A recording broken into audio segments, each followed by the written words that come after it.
Harta karun kekayaan terbesar yang ada di dunia adanya di pasar modal, bukan di bawah laut. Nilainya nyata dan transparan. Sangat disayangkan bila ada orang yang tidak mengenal pasar modal. Ada uang yang begitu banyak di pasar modal. Kalau saudara tidak tahu tentang pasar modal sangat disayangkan loh. Kalau Bapak ingin menjadi orang yang kaya, pasar modal lah tempatnya.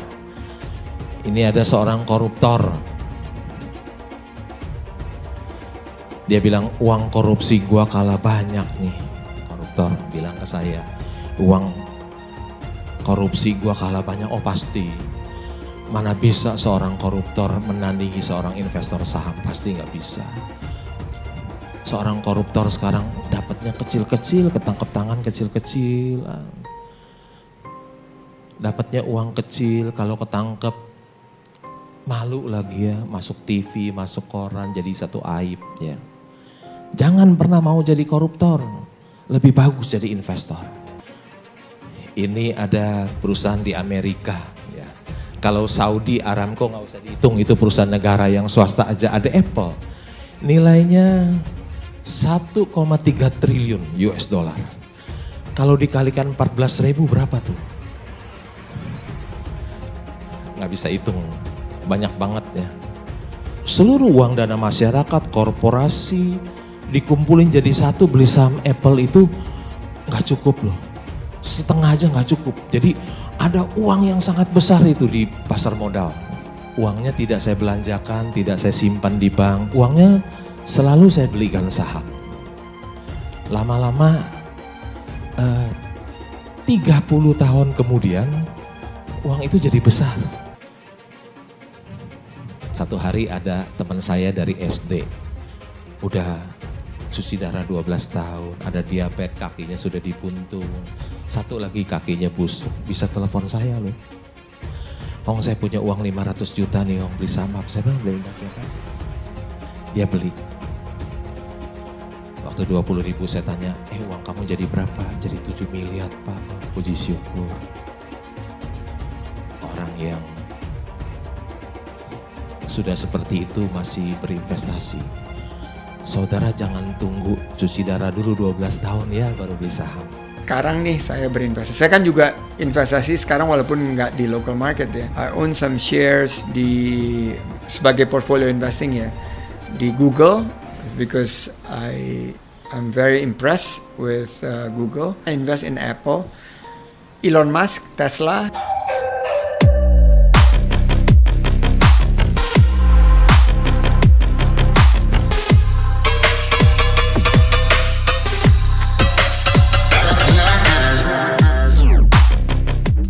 Tua saya dibesarkan di Kalimantan Barat, kira-kira 30 km dari kota Pontianak.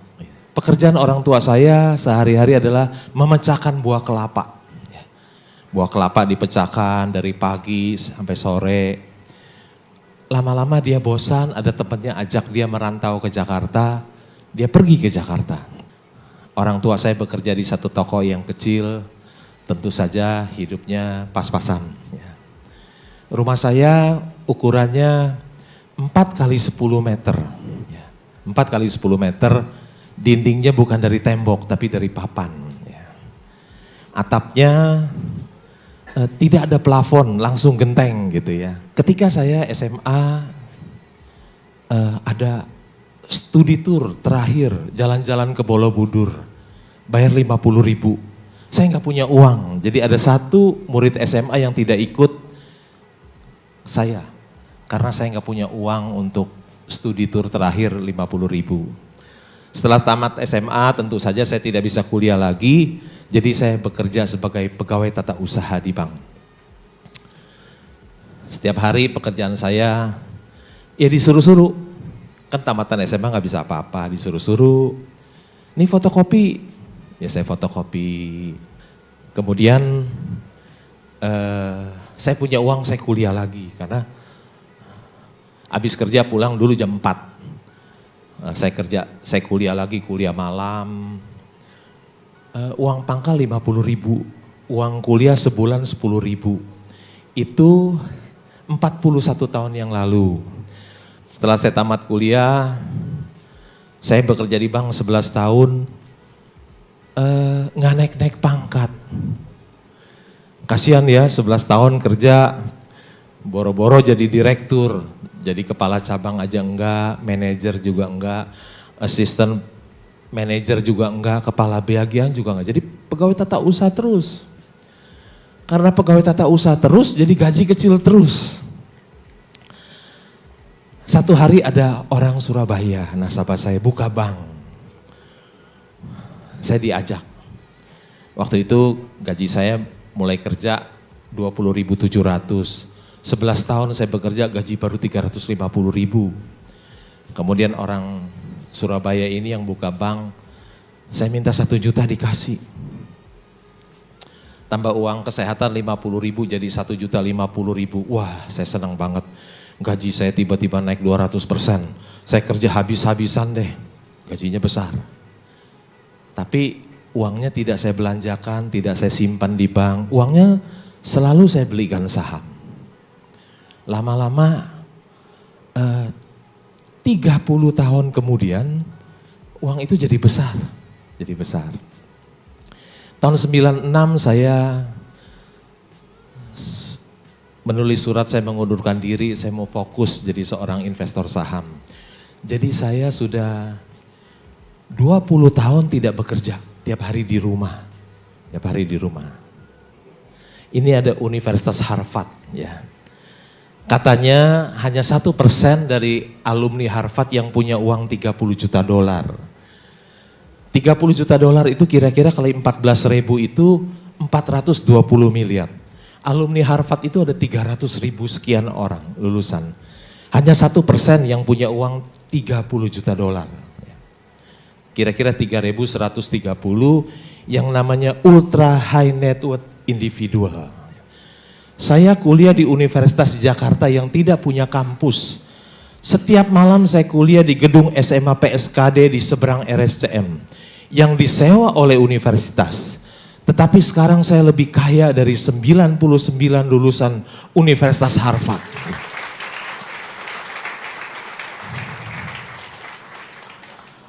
Berkat Tuhan itu begitu besar dalam hidup saya ya. Masa orang yang jadi pegawai tata usaha 11 tahun bekerja bisa seperti ini. Banyak orang tua yang ingin menyekolahkan anaknya ke Amerika. Kalau dia punya duit ya nggak apa-apa. Yang pas-pasan juga mau. Ada seorang bapak cerita kepada saya. Pas anak saya tamat kuliah, uang saya habis. Dia bilang, waduh hebat ya bapak ini. Pas, untung dia keburu tamat. Kalau enggak, duitnya udah keburu habis. Ada seorang orang tua yang menjaminkan rumahnya di bank. Bukan untuk modal kerja, tapi untuk kuliah anaknya di Amerika. Untuk modal kerja aja bisa macet. Apalagi untuk kuliah anak di Amerika, pasti rumahnya dijual untuk lunasin utangnya. Ada seorang bapak telepon saya, teman saya. Hong pinjam duit dong 50 juta. Buat apa? Buat ongkos anak saya di wisuda di Amerika. Pabriknya sudah dijual, sekarang ongkos saja nggak ada ya. Kalau Tuhan berkati hidup kita ya. Kita kuliah di Indonesia pun kita bisa jadi orang yang berhasil loh. Ya.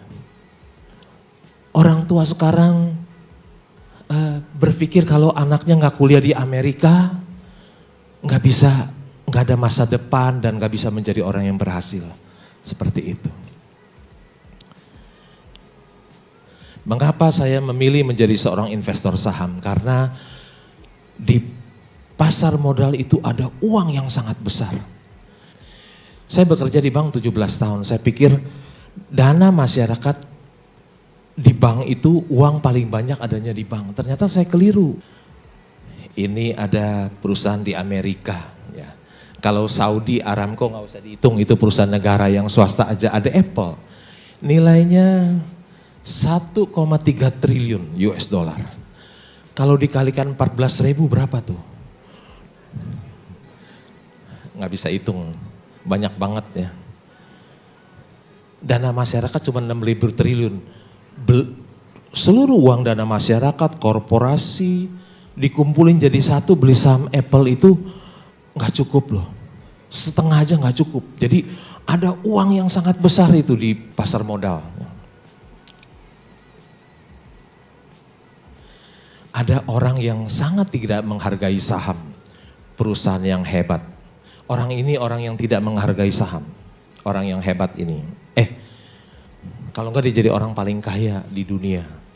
Dia punya saham di Apple 10%.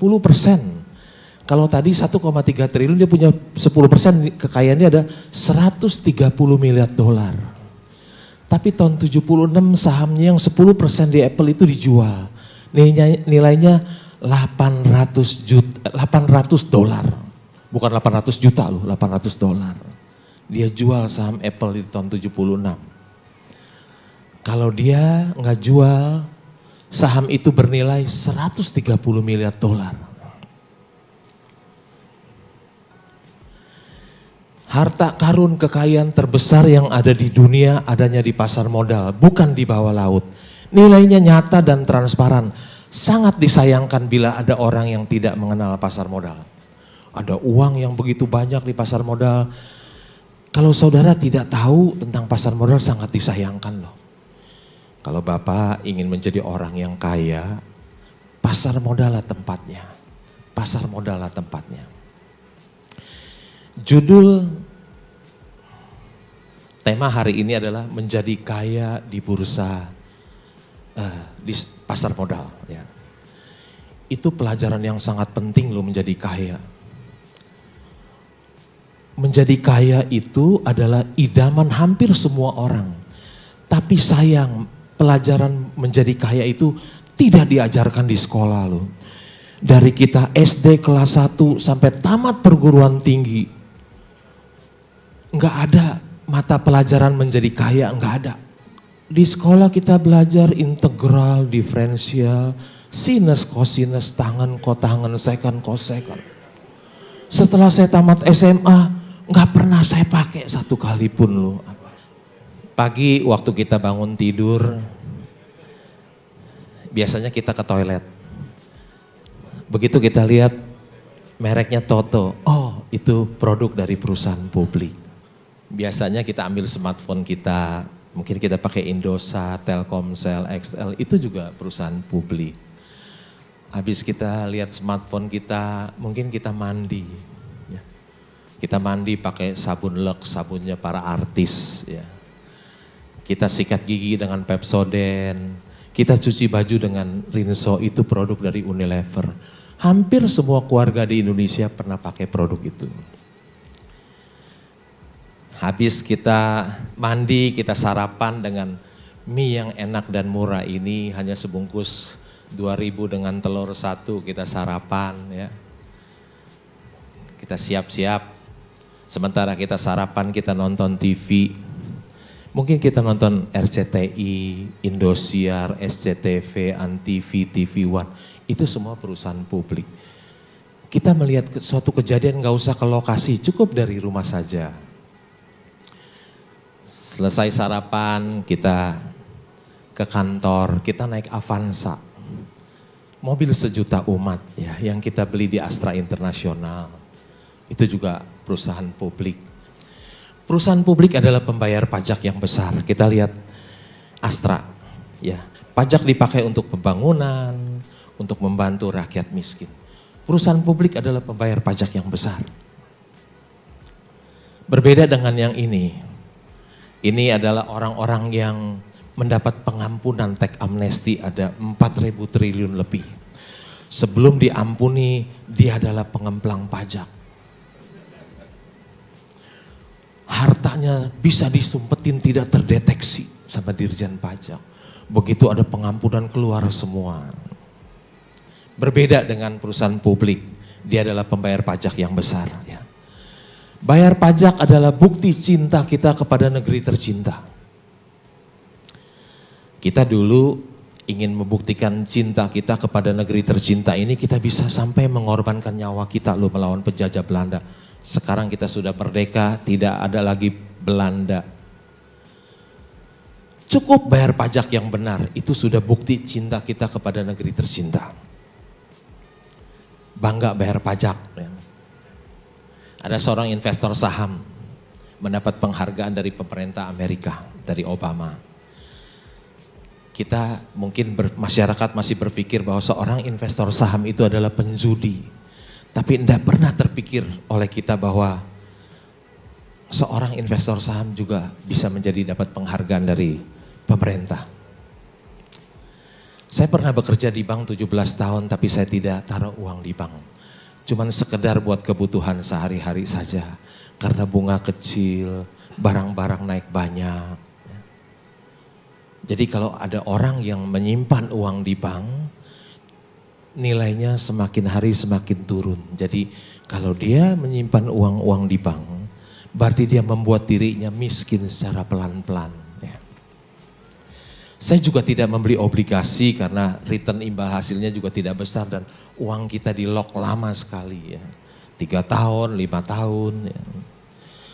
Saya juga tidak membeli emas ya. Biasanya emas adalah investasi dari ibu-ibu di desa ya. Ini Warren Buffett bilang, when we took over Berkshire, it was selling at 15 a share. And gold was selling at 20. Jadi emas lebih mahal dari saham Berkshire. Gold is now 1,600, 1,016 and Berkshire is 120,000. 2019 gold is, anggaplah sekarang aja 1.600 gitu ya. And Berkshire 300.000 ya. Lebih menguntungkan membeli saham daripada membeli emas. Saya juga tidak punya dolar.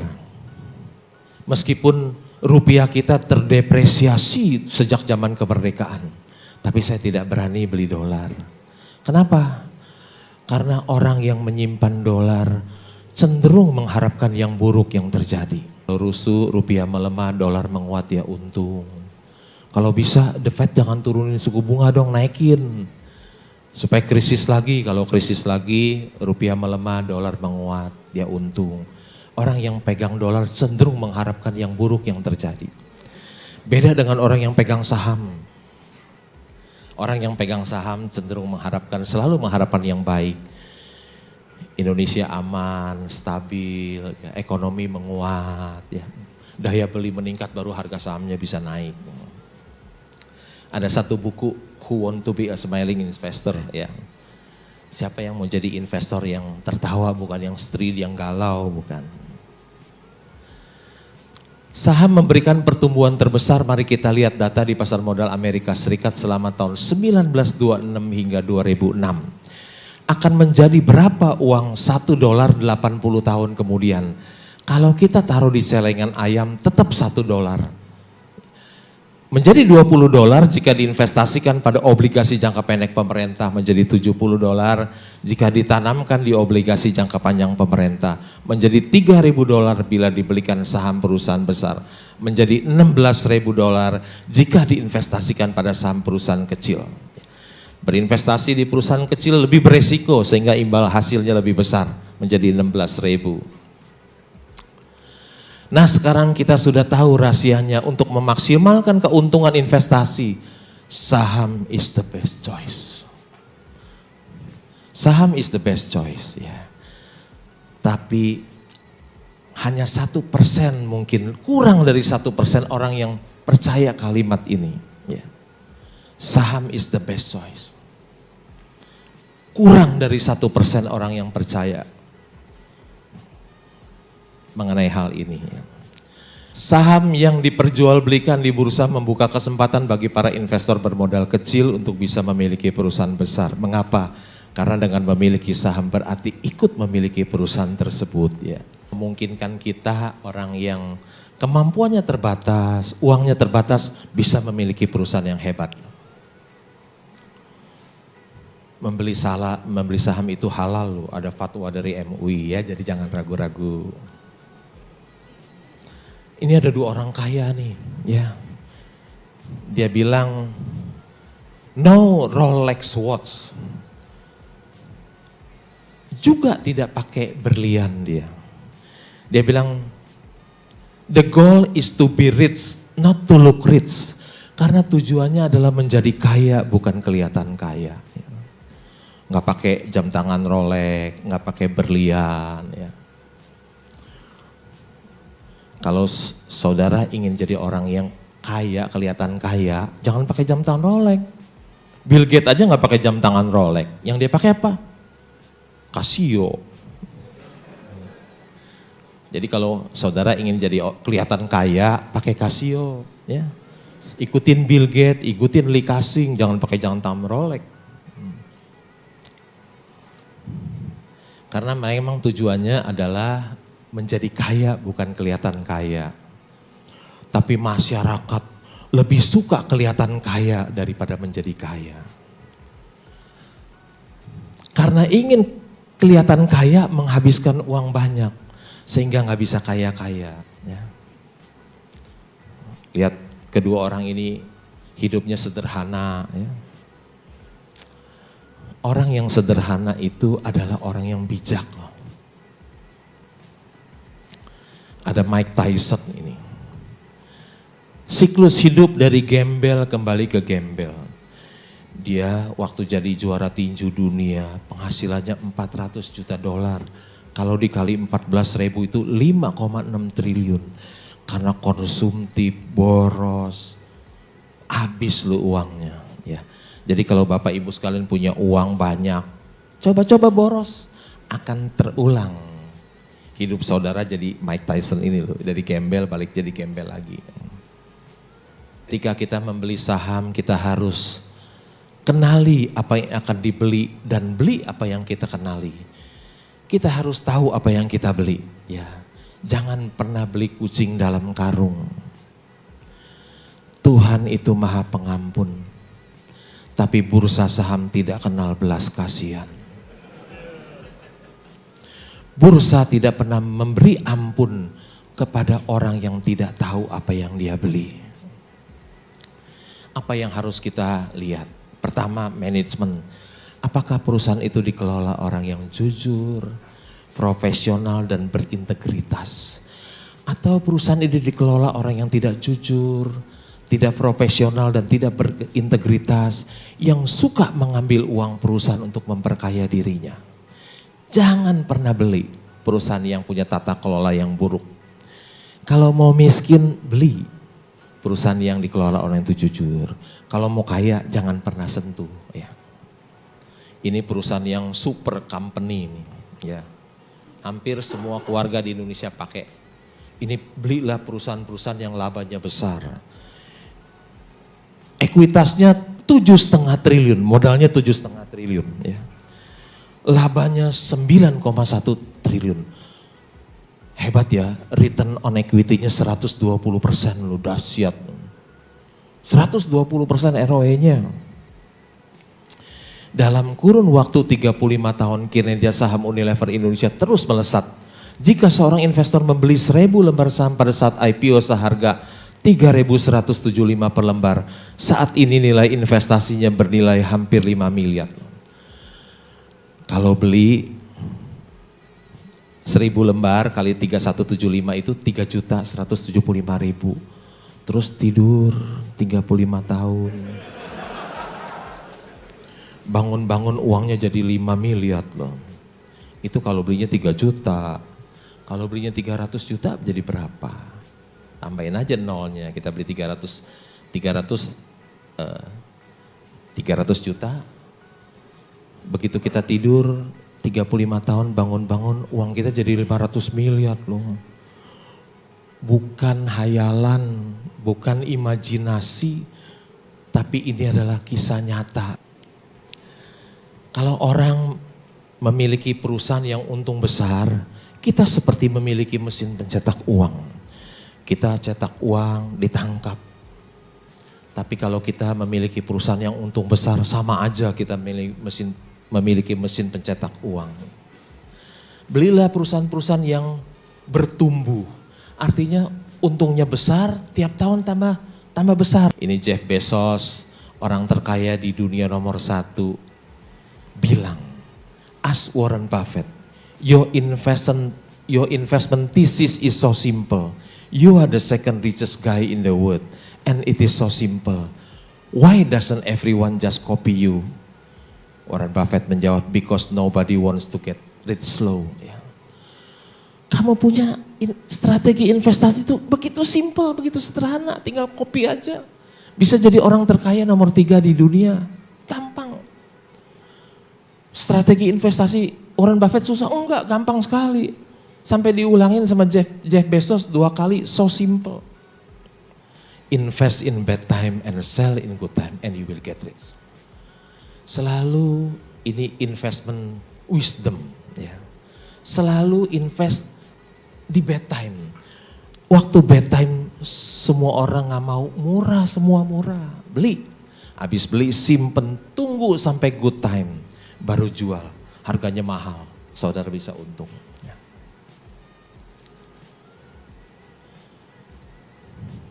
Satu hari ada teman saya dari SD, udah cuci darah 12 tahun, ada diabetes, kakinya sudah dibuntung.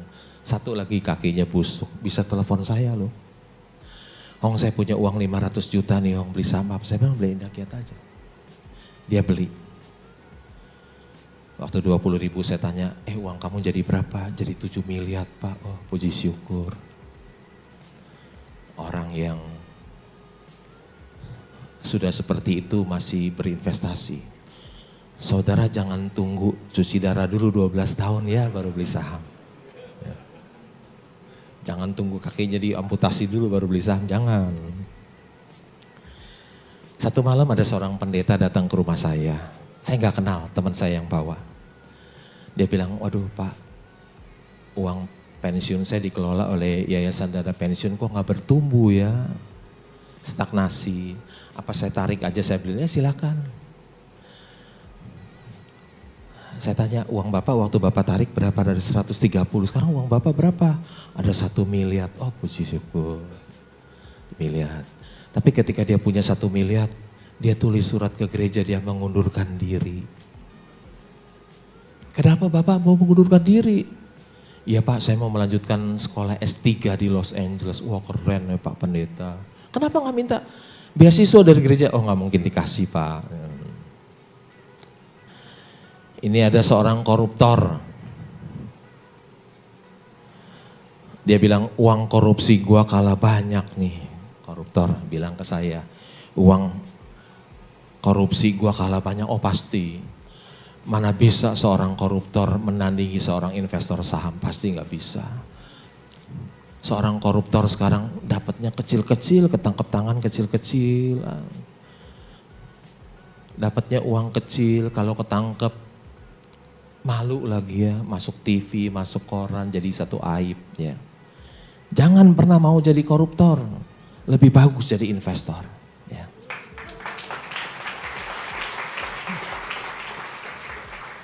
Kalau masih di kepalanya ingin jadi koruptor, hapus dari otaknya, jangan mau. Ya. Jangan mau jadi koruptor, lebih baik jadi investor, dapat uang besar loh.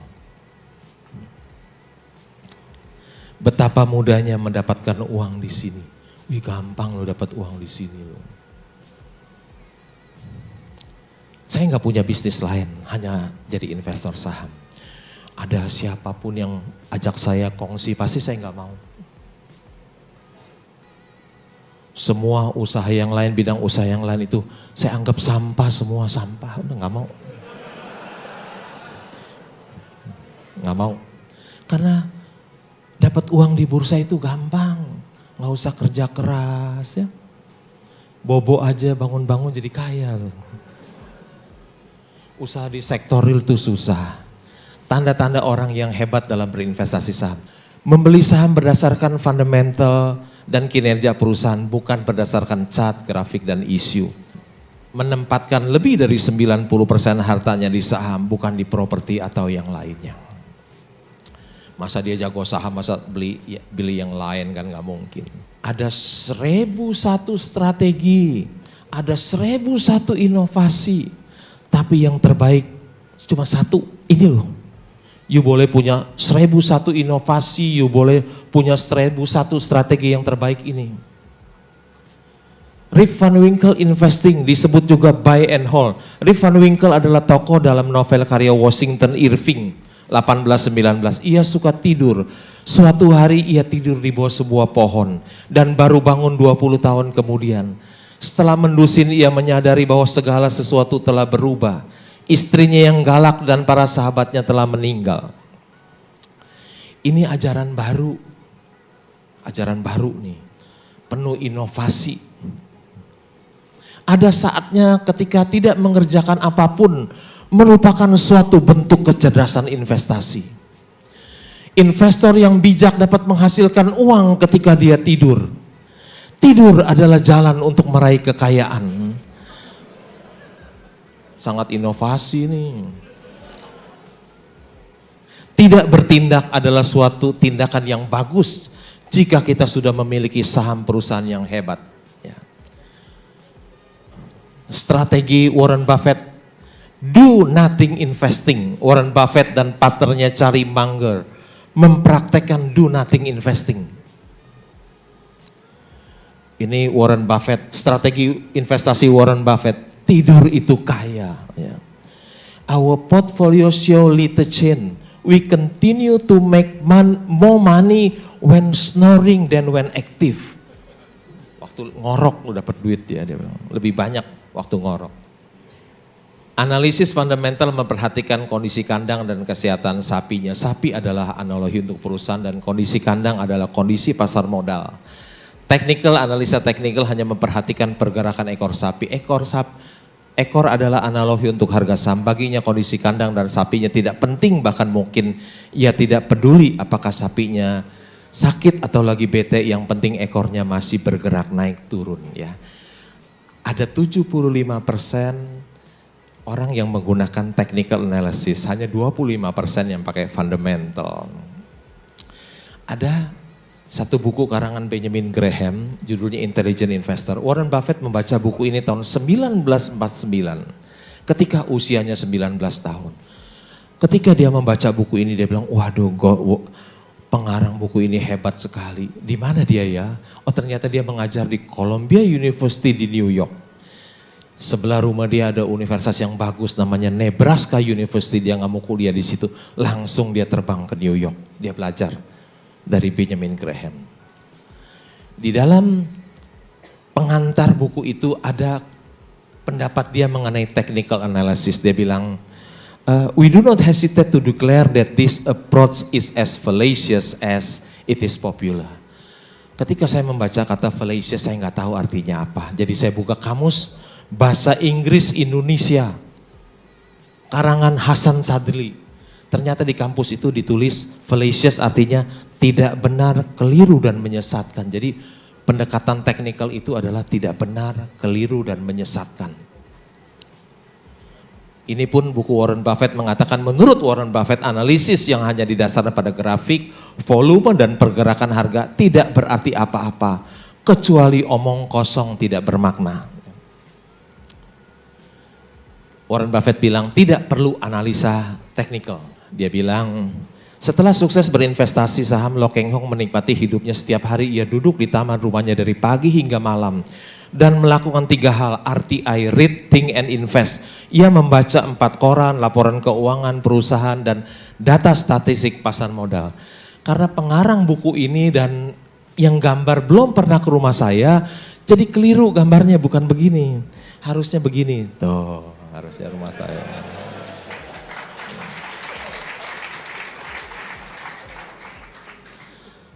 Pagi-pagi jam 6 biasanya saya pungutin koran, ada 4 dari depan rumah saya baca koran di taman di rumah saya dengan secangkir kopi, itu yang paling saya nikmati ya. Tapi milenial nggak bakalan baca koran paper kayak saya, orang jadul yang masih baca koran paper. Tapi sebentar lagi juga yang paper mati semua.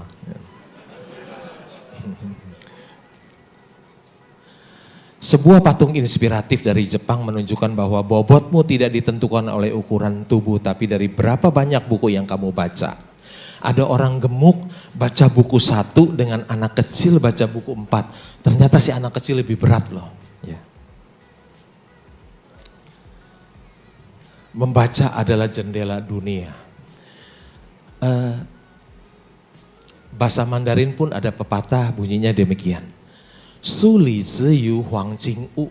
Suli artinya di dalam buku, huang jing artinya emas, u dari uzi dari rumah. Jadi di dalam buku ada rumah emas. Orang yang banyak membaca dia jadi banyak tahu. Orang yang banyak tahu dia dekat dengan kepintaran. Orang yang dekat dengan kepintaran dekat dengan kekayaan. Membaca adalah sumber inspirasi. Strategi Warren Buffett, you have to read Jillian Corporate Annual Report and their financial statement. Rupanya kunci sukses dari Warren Buffett adalah membaca laporan keuangan yang sangat banyak. Jadi dia tahu. Berusia 100 tahun tapi masih dibutuhkan, mau bekerja sampai umur 100? Ya. Ini pendapat Warren Buffett. If you don't find a way to make money while you sleep, you will work until you die.